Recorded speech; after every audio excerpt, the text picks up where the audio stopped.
ದುಡ್ಡಿಗೋಸ್ಕರ ನಾನು ಯಾರನ್ನು ಬೇಕಾದ್ರೂ ಕಳ್ಕೋತೀನಿ, ಆದ್ರೆ ಜನರನ್ನೇ ಕಳ್ಕೊಳ್ಳೋಕೆ ಇಷ್ಟಪಡಲ್ಲ. ಸುತ್ತ ಸಮುದ್ರ, ಮಧ್ಯದಲ್ಲಿ ಕಾಡು, ಅಲ್ಲೊಬ್ಬನಿಗೆ 10 ತಲೆಗಳು. ಅವನ್ನ ರಾವಣ ಅಂತ ಕರೀತಾ ಇದ್ರು. ಸುತ್ತ ಬೆಟ್ಟಗಳು, ಮಳೆಗಿಂತ ಜಾಸ್ತಿ ರಕ್ತದಲ್ಲೇ ಒದ್ದೆ ಆಗಿರೋ ಭೂಮಿ.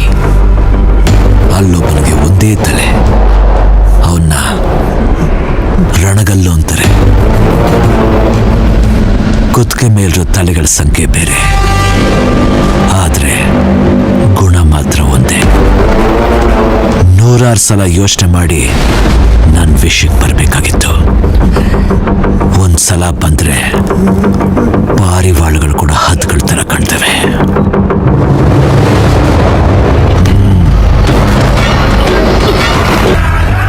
ಇನ್ಮೇಲಿಂದ ರೋಣಾಪುರದಲ್ಲಿರೋದು ಸರ್ವೇಕಲ್ಗಳಲ್ಲ, ರಣಗಲ್ ಸಾಮ್ರಾಜ್ಯದ ಮೈಲಿಗಲ್ಗಳು.